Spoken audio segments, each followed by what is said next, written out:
episode 3, and this one is called The Ultimate Betrayal. And so it is a little bit similar to Love and Loss, except a lot more in detail. So let's go ahead and start with what you guys already know. And that is that me and my husband grew up together. I met him when I was 12. He was 17. We started dating when I was 20. We got married when I was 22. We had my son when I was 27. We got separated when I was 29, and then we got a divorce when I was 31. And you guys also know that the reason why we got a divorce is because he did cheat on me when we were trying to get pregnant with our second child. But in this episode, I'm going to give you pretty much our whole entire history leading up to the present date today on how our co-parenting is and how our relationship is now. And so obviously you guys already know how it kind of started, and that is that his cousin kind of hooked us up. We ended up going on a date, which is so crazy that our first date was at Torres off of Federal in Florida. And so it's like, tell me you're from the hood without telling me you're from the hood. Yo, tell me you're from the hood without telling me you're from the hood. Your first date was at Torres. And so everybody from that area knows what that's about. And what's funny is we did hook up pretty fast. Everything moved very fast. He admitted his feelings to me pretty fast, but at that point I still was kind of unsure on whether or not that's what I wanted or if I was still wanting to live that whole life. I'm going thoughtin', plotting, and trotting. Don't be going around with your butt cheeks hanging out. Whole life or no life. Because I was in college still. I was a junior, I think I was a junior in college, maybe a sophomore. And so I was still trying to, experience that crazy single college party life. And I didn't know if I wanted a relationship yet. And he was much older than me. And so I know he was looking for something more serious. So I actually ended up ghosting him for a little bit, not talking to him for maybe almost a month. And then I ended up going on vacation to my family's house. We ended up watching a movie, and a song came on from Damian Marley, and we would always listen to Damian Marley's album when we were together in the car at his house. And so then that actually kind of triggered a little bit of emotion from me. I was like, oh, maybe I do like him, because I actually now kind of miss him, and this is making me think about him. And now I'm like, you know what? Maybe I should give it a chance. Maybe this is something I do want. I never am going to find anybody like him, somebody that I have such a long history with. I kind of thought it was going to be like my parents' story. My mom was best friends with my aunt, and my dad ended up getting together when they were in college. And so I thought maybe we can have the same fairy tale. Maybe we can have the same family dynamic. And so I was willing and wanting to give it a chance. And so it's funny because he didn't talk to me for almost a month, and I hit him up out of nowhere, and I said, guess what? And with those words, he was scared after not hearing from me from a month. He assumed I was pregnant. That was definitely not the case. And he's like, what? And I'm like, I miss you. And he's like, oh, you do? Okay. And then he's like, what little cold-hearted Danelle actually has feelings and misses somebody? And I was like, yeah, God. What the fuck? And so when I ended up coming back, we ended up starting to hang out and date a lot more. I would see him multiple times a week. We would actually stay the night together on the weekends, almost every weekend. But we still did not come out to our family for a while. So probably the end of August when we started dating, because I think it all started around June. And then July was the ghosting period, the beginning of August when we started dating again. End of August, we end up taking a camping trip together with some friends. It was a road trip to Wyoming and a camping trip. So we ended up spending a few days together. And so after that experience, I think we both realized this is something that we do want. We do want to try and have a committed relationship. And so we did, but we still didn't talk to our family about it probably until October. And so not until 2 months later, not until we knew for sure that this was serious and this is something that we wanted, because we didn't want to involve our family after we've already been so close. And so what's funny is one of the first ways that we kind of came out as a couple was going to Excel Energy's party that they had at a hotel, and his uncle worked for Excel, and he found out and he was a little upset. And so he had my ex in a headlock for like an hour, telling him that he better not fuck this up because we're family. We always been family. We're always gonna be family. So you better not make this shit messy. You better not shit where you eat, that kind of stuff.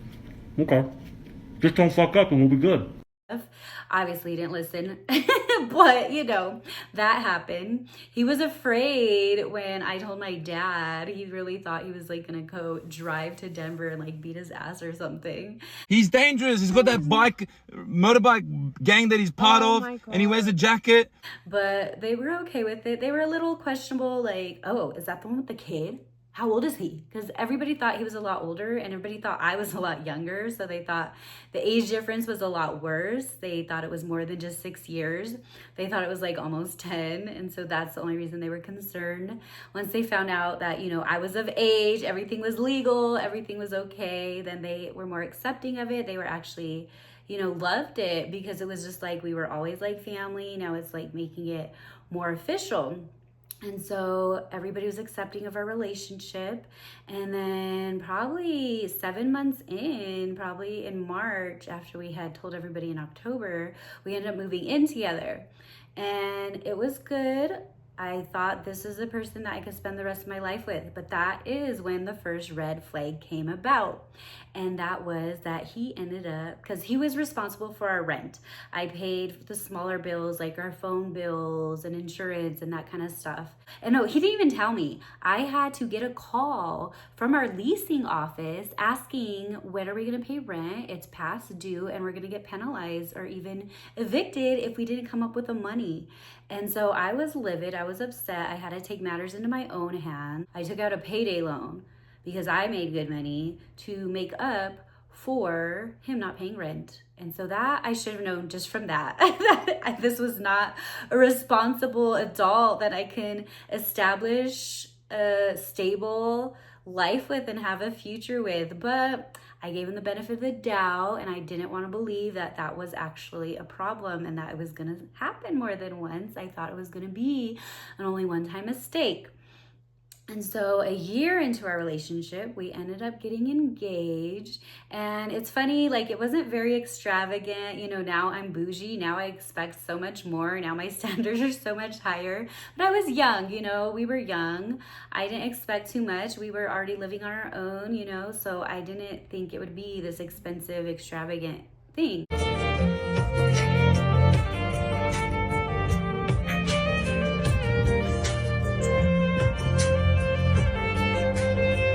And so we just ended up going to Silverthorne. We stayed at La Quinta and ate at Old Chicago. So it's not like we went to like a 5-star hotel or restaurant.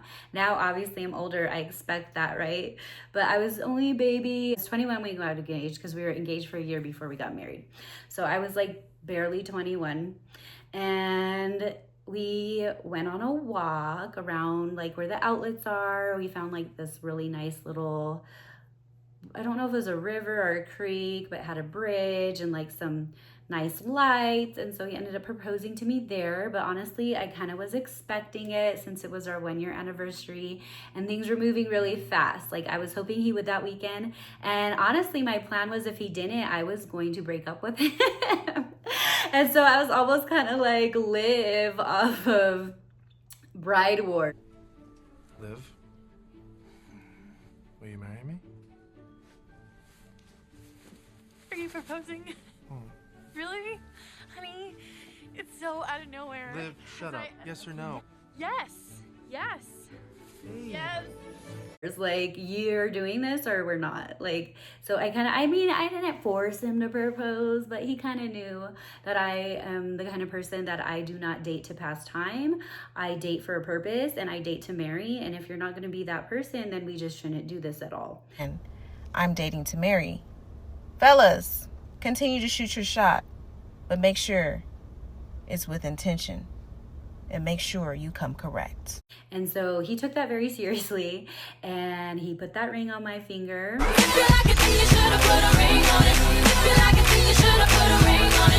And I thought that would be enough. I thought everything was gonna be great. We ended up getting married a year later. Everything went smooth. My graduation, planning the wedding. The wedding was beautiful.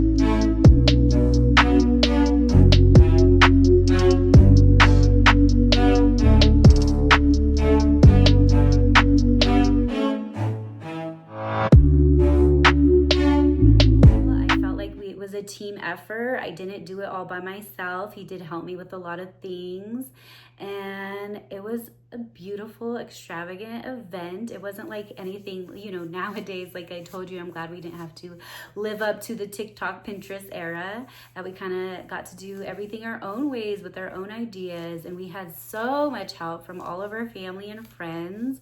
If it wasn't for them, there's just literally no way we could have made that possible, because one of my friends made our wedding cake. One of my dad's friends was our DJ.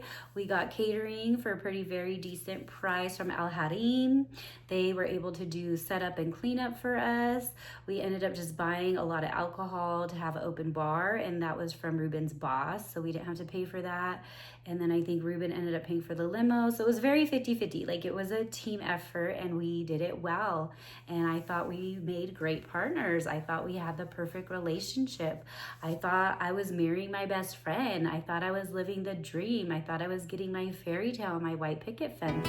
At first glance, it seems so right.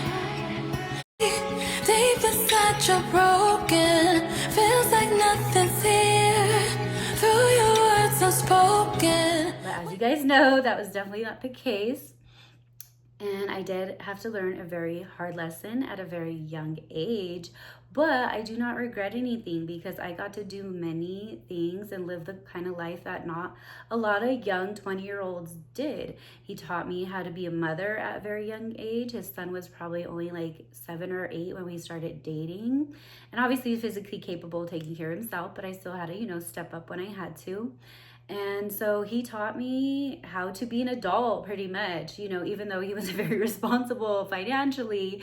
Like, he kind of taught me what it's like to live on my own, do things on my own, plan trips on my own, take care of a child on my own, all those kinds of things. So I will never regret our relationship. And it's just unfortunate the way that everything turned out. And what always happens to me in every dating situation that I put myself in is that I always fall in love with the potential of them, but I lack the reality on who they actually are. When you're in a relationship with somebody who you see so much potential in them and so much, you connect to their soul and you know who they could be or who they should be. And because of their own childhood traumas and unhealed issues, they're not able to be who they're meant to be or who they can be, and they operate at a lower frequency than where they should be, and they wear a mask of someone that's not really who you know that they can be to you, and you know that they could treat you better, and that the love could be so much stronger and could be special, and this relationship could be so much more. But because they're not willing to get the help, they'll never be their best self. And so you can stay and forever be in love with who they could possibly become one day, or, you know, you could move on. And it's a gamble, because you don't want to waste your life and your time waiting for somebody to grow into themselves, because that may never happen. But I feel like a lot of us do that. We're in love with the potential, not the reality. And so I actually set myself up for disappointment, right? Like I'm expecting them to be this person that they are physically incapable of being. And so I say, oh, they check all the boxes, so then this is why I'm going to have a great life, right? Like you have a good job, you have a car, you have your own house, you have all these things that I thought were good enough, but unfortunately they're not. And so we get married within a year, and then I want to try to purchase a house a year later. And so I didn't realize that this man's credit was fucked, that he was lying on his taxes. And so he kind of fucked us out of buying a house. Like if I was to buy a house, it would have to be on my own. So that was kind of like the second red flag disappointment that happened. And so it was like, well, damn, I wish I would have known all this before I married this man, or I probably wouldn't have married him if I could have built a future with him. And so I was like, well, we already made this commitment. Like, I guess we're just going to have to see what we can do and maybe hopefully fix his credit. But instead of trying to do that and build, then he just kept getting into the gambling problems and gambling our mortgage away and all that kind of stuff, like I had told you guys before, stealing money off my credit card. So it never got better, it only got worse. And that didn't happen till a little later still, until we had broken up a few times before I actually finally left. And it did take a lot for me to actually file for a divorce. So the first separation that happened was when we were living in a house together. We had a dog and we had a roommate, and one night he just decided to not come home, not call, nothing. And so I'm worried, I'm concerned. Like I said before, I didn't think he was cheating on me. I truly thought something happened, something bad, like he ended up in jail or a car accident or something concerning. So I was like stressing the fuck out, like trying to get hold of anybody and anybody I thought he could be with, trying to find out where he was. Finally, I got hold of one of his friends that he was with, and he told me that he was at his house. I had to get his address from his friend to go pick him up. And I'm like, what the fuck? Like, you couldn't at least tell me you were fucking alive? Like, you couldn't have the decency to make me not worry about you? So I was like, what the fuck, bro? And like, thank God, like we didn't buy a house together yet. We didn't have a family yet. I mean, we had a son, but we didn't have our son yet. And so that was one of the other red flags, besides, you know, the financial instability and gambling and all that kind of stuff. So that was another red flag that I should have just took from there, but I didn't. I ended up forgiving him. And then we were supposed to take my stepson to Cooperstown with his traveling competitive baseball league. And he didn't have money for that because he ended up gambling it. So I ended up paying for him and his son to go. So if it wasn't for me, they would have never got to experience that. And so just from that, I was like, you know what, this is fucked. I'm not doing this. And so when he came back, I was gone. I moved out. While he was in Cooperstown, I had some friends help me move some stuff into my best friend's apartment, and I ended up living with her. I ended up even moving in with her into another condo. So I ended up living with her for a couple months, and probably not until July, the 4th of July, we tried to, you know, kind of act like nothing happened, act like I was still living there, and we had our family barbecue, and I thought everything was great, but then we got drunk. And I guess he ended up getting back then. There was no Facebook. There was only MySpace. And I don't know how, but he ended up getting on my MySpace, or like taking my phone. I think I was logged in or something. And just finding like a dumb thing that I had sent a friend. And I used to call him El Ojos Verde because he had green eyes. And he just assumed that I was like cheating on him with him. When in reality, like we were just smoking buddies. Like we would literally smoke weed together and watch movies.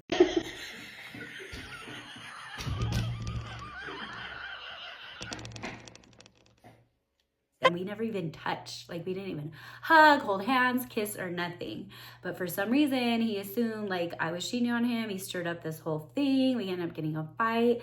The families ended up getting involved, and his cousin had to stick up for me and like kind of help me gather some things so I can go back to Allie's house, because I had originally planned to stay the night there, but then obviously that happened. So I ended up moving back with my friend Allie again. And I don't even know like how we ended up getting back together, rekindling after that. But we did. I think he probably just did a lot of kiss ass, like a lot of gift buying, a lot of, you know, acts of service. Yeah. You know what? Hell yeah. Yeah. A lot of things like that that kind of like earned me back and was like, I'm sorry, and like, I won't do that again. I really want a future with you, and this and that. And so we ended up moving back together. And then I think he probably did it again, didn't come home, that kind of thing, didn't tell me. And so I ended up renting out my own apartment. He ended up getting his own apartment. And I even helped him. Like, I fucking co-signed for his own fucking apartment because he didn't have credit to get his own apartment. He got really, really lucky because one of his other cousins helped him and moved in with him to be his roommate and pay the pretty much most of the rent for him. And he was talking shit while I was helping him move. And I was like, are you fucking serious? Like, fuck you, bro. Like, okay, bye. Like, I don't need to do a motherfucking thing for you. You know, like, I'm trying to help you establish yourself, like, build your own life away from me. And this is how you're gonna treat me? I am done. I don't deserve this. I really do not deserve this. I deserve somebody who gives a shit. I'm not spending one more second of this life with some inconsiderate prick. And so after that, like, I tried to cut off all ties. He tried to like guilt me, you know, saying that his son missed me and that I need to be there for him and this and that. And I was like, I'll do whatever he wants me to do and I'll be there for him. But that does not mean we're getting back together. And so after that, like, he ended up coming over to my new apartment and he ended up finding out that I was sleeping with other people because he found condoms in my drawer. And I was like, yeah, I'm moving on all the way. Like, we're done. We're not together. I'm going to try to file for an annulment. And so after that, it was kind of like, and this was a year after our marriage. And so after that, he was like a huge slap in the face, like big awakening. So I thought, and he actually tried to start to change. He ended up going to church on his own, taking classes on his own. He wanted to get confirmed on his own, all that kind of thing. And so I thought, you know, that was the change that he needed to kind of find faith, to help us, you know, survive and get through things and like want to continue with our marriage. And so I actually ended up confirming him. And so that's kind of crazy that, yeah, I'm my baby dad's sponsor. But I thought that was enough. And so we ended up trying to have a child together. But thank God during that whole time, I ended up buying a condo on my own, purchasing it under my name. Everything was under my name.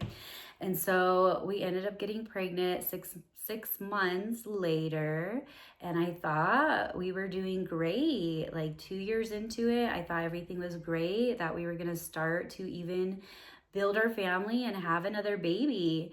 And then all of a sudden he did what he did to our stepson, which I told you that story, that he didn't disappoint me and leave me like that, but he left his child like that. And after that, that was enough for me to definitely not want to pursue that anymore. What a lot of people don't know, what a lot of people I didn't say, is when that happened, we actually tried to have a baby probably like the night before. And so I ended up taking the day after pill because I didn't want to be pregnant, because I didn't want him to trap me, because I knew that I wouldn't be able to raise 2 children, infants, toddlers by myself, and that I would depend on him. And so I did what I had to do so that wouldn't happen.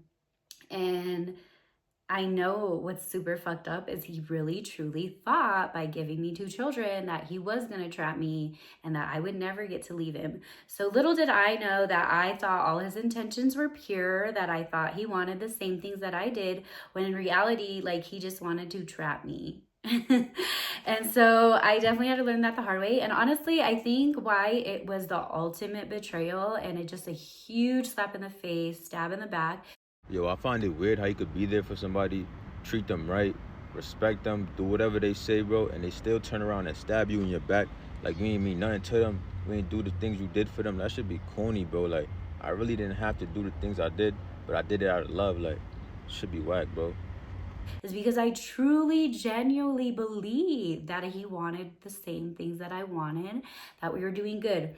Now, if we were doing bad, if we were fighting, if we were going through some shit, if we weren't living together, if anything else, you know, was the case and he cheated on me, I might have considered forgiving him if he was willing and wanting to go to couples therapy, anything like that. Because, you know, I guess I wouldn't have seen it coming, but I guess I would have been more accepting of it because I knew we were doing bad. So the fact that he did it when we were doing good, when I thought we were good, that's, I think, what hurts the most. And yeah, I'm strong now, but it's already been 10 years. And so obviously it took a very long, hard path for me to get to where I am now and be confident and secure and happy with my life and my decisions. Because when we broke up, I was mourning the loss of the fairy tale that I thought that I was going to be able to have. I don't know who needs to hear this, but it is okay to mourn the life that you never got to live. Like, we all have plans for our lives, and sometimes unforeseen circumstances happen and they completely change the trajectory of our lives. It is okay to grieve that version of yourself that you never got to be. It doesn't mean that you don't appreciate where you are now. It doesn't mean that you're not happy with your present life. It just means that you understand that things could have gone completely different for you if one thing didn't happen, okay? But what we can't do is dictate our present lives based on that life that could have been. Stop saying, oh, if this hadn't happened, oh, if I just would have stayed in this relationship, oh, if I just would have done this differently. You didn't, and that's okay. You have to deal with where you are now and make the best choices for yourself now going forward. What's so sad is if he just would have stood on the right path, we could have had a great, beautiful, luxurious life together. We could have had a freaking house in Cherry Hills. We could have went to Greece every summer. We could have had these great family vacations. We could have had this beautiful life if he would have just been financially responsible and a loyal person. And even at that, like, if you're curious, if you want to step out, like, communicate that to me. If the reason why you did that is because supposedly I was boring and I didn't want to do anything, then communicate. Talk to me. Let's have a conversation about it before you make an irrational, impulsive decision that's going to fuck up everybody's lives. But unfortunately, not everybody thinks that way. Obviously, they're very selfish in the moment. They don't think about the consequences because they don't think they're going to get caught. And what's crazy is he actually didn't get caught. I never thought he was cheating me. I didn't even find out until May, June, July, 4 months after I kicked him out because of the not coming home, disappointing his son situation. So he just kind of got lucky that I found out that the way that I did and that I didn't find out while he was still living with me. Because y'all know how that would have turned out. I told you I'd be some Lisa Lopez type shit. The older I get, I understand why Lisa Lethal Lopez burnt that man's house down. Hear me out now, hear me out, okay? I'm not saying that I condone that kind of behavior, but...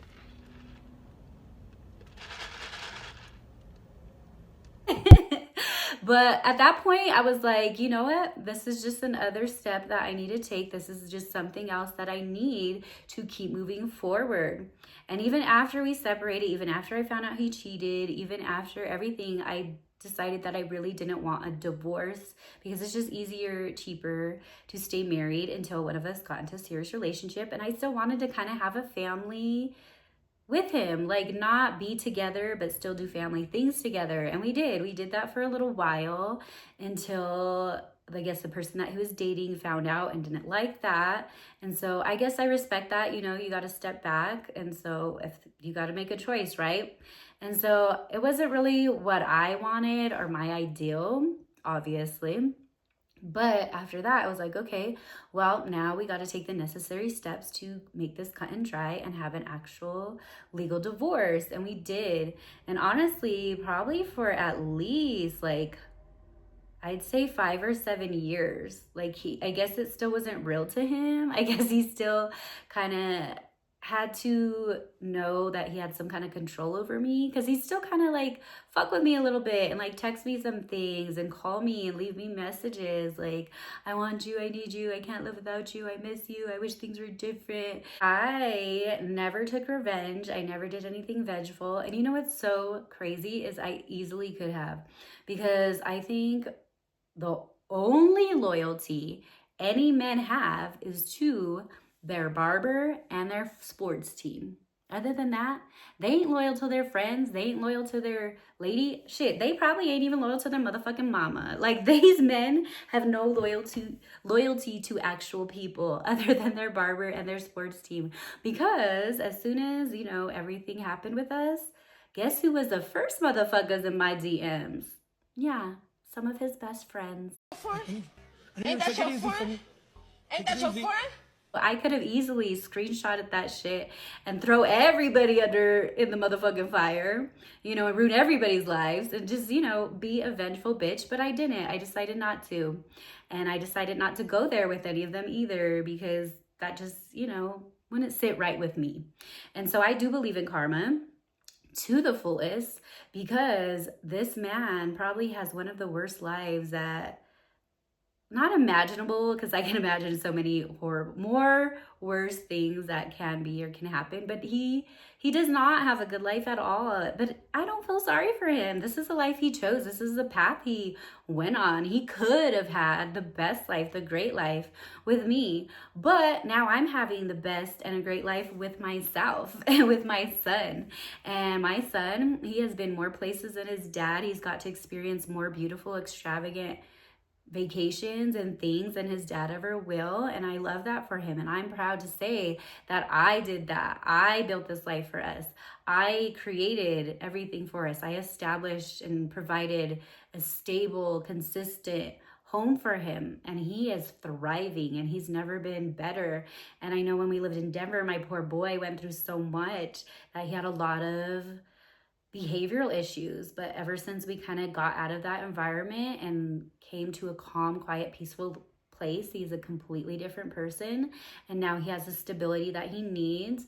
I feel like this move needed to happen, because when we were in Denver, his dad kind of just got to pick and choose and come and go whenever he wanted.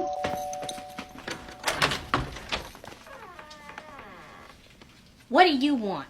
You know what I want, Charity. I'm here to pick up my son.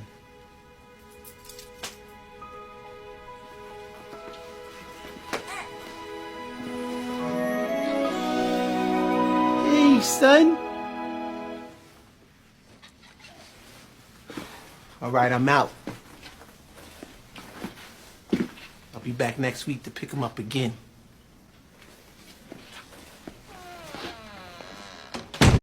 Whereas now that we're here, he's never been more consistent. So he does take him for every single weekend that we go. We try to go at least once or twice a month. And he usually does have him for the whole time that he's there. He did for a few, I think the first 2 years, he kept him for the whole summer, which I was not prepared for.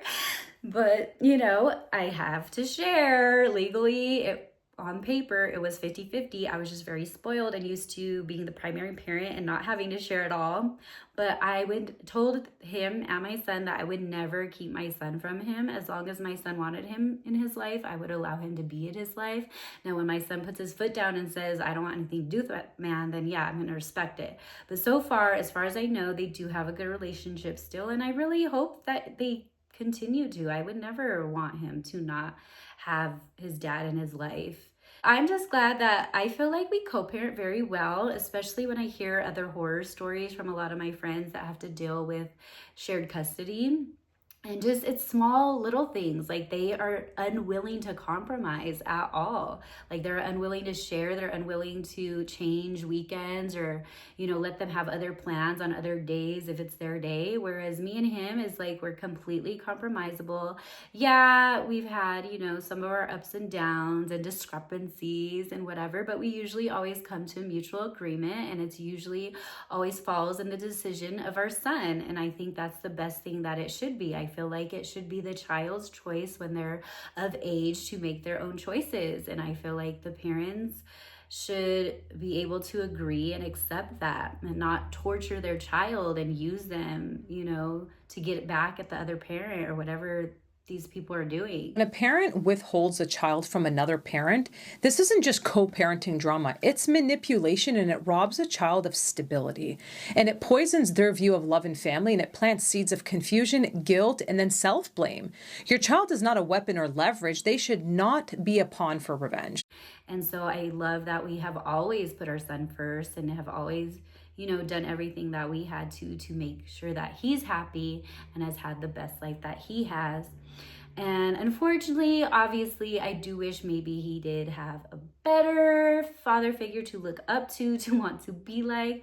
But I did tell him that he does not have an excuse. He has my brother and his brother to look up to be the man that he wants to be and the man that I want him to be. And so I can only hope and pray that he wants to be better. I always pray for him to be better. And I know he's an emotionally intelligent and mature boy for only being 12 years old. And I just hope that he keeps his sweet, beautiful, kind heart and is never afraid to show affection, because that's who he is.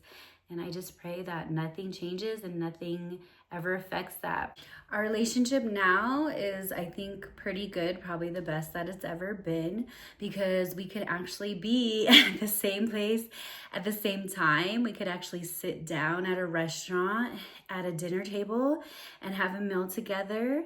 And so unfortunately, it did take a lot for us to get to where we are, but we ended up being able to do that eventually. And I really love that for my son, that he can see both his parents coexisting like that with no problems. Because I know before, for some reason, he had so much animosity towards me that he couldn't even be in the same room with me or look at me, even though it's like, what did I do? What did I do?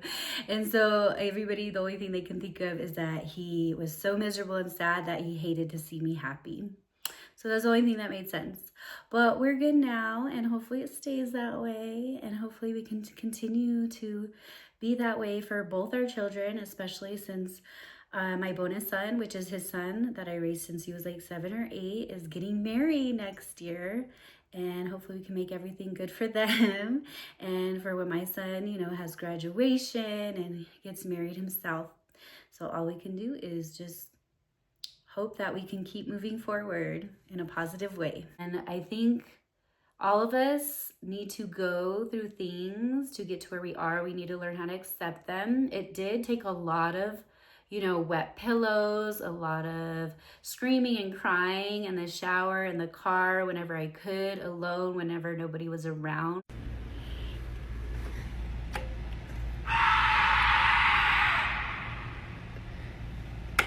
Because I'm not the type of person to show emotion in front of other people. And like I said, I was mourning just the loss of the future that I thought that I wanted and that I thought I could have.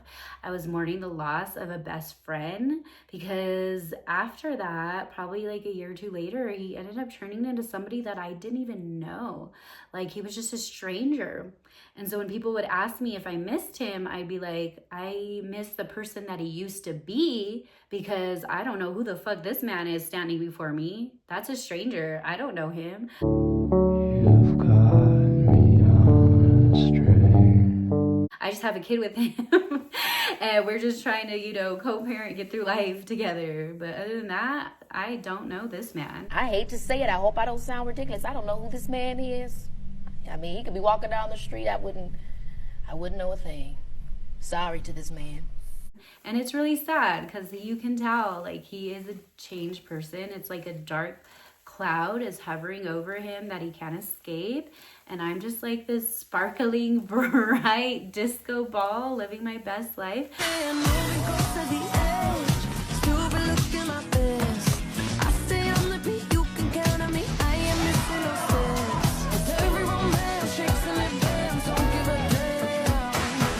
But I don't feel guilty about it. But I'm glad that I was still able to have an even better life than I could ever imagine having with a man. And at the point that I still don't need a man. Like, yeah, like, it'd be nice to have somebody to share these experiences with. But at the end of the day, I feel like there's nothing more liberating and freeing on having beautiful experiences on your own. And honestly, I don't know if any man could ever compete with that. And I would be okay if I don't ever find anybody and that I live this life that I've been living till I'm old and gray and like Blanche on Golden Girls. Working off all my excess sexual energy.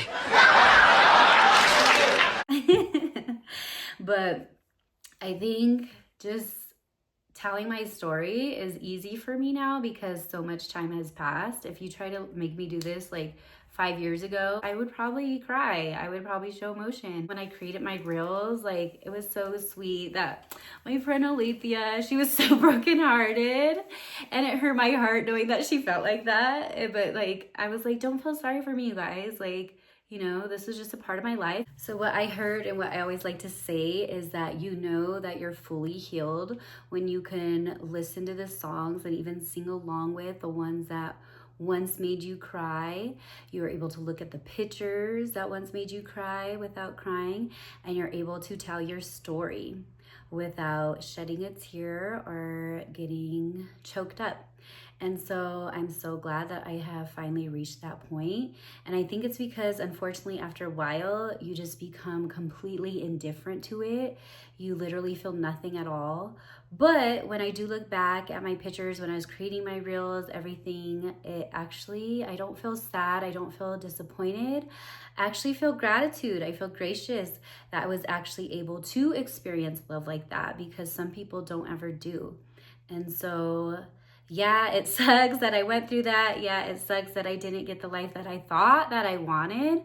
But now living the life that I do, I can't imagine having any other life than what I have had. And I've had the most beautiful life. And I'm just so gracious that I got to experience and have all these beautiful, amazing things happen to me. And it's because I truly believe if you do good, you receive good. If you put in good, then the universe is going to reciprocate that. I'm just glad that I am to this point where I can share my story with you guys. And so don't lose hope.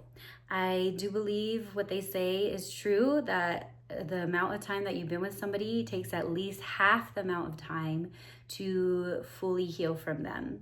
And so you guys will get there eventually. Just stay strong and just kind of realize that you survived so many years before you met them.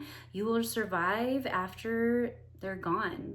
And we don't need anybody in this world except the ones we brought into it. Bitches come and go, bro, but you know I stay. Let's leave with that. And don't forget to like, subscribe, share, and comment.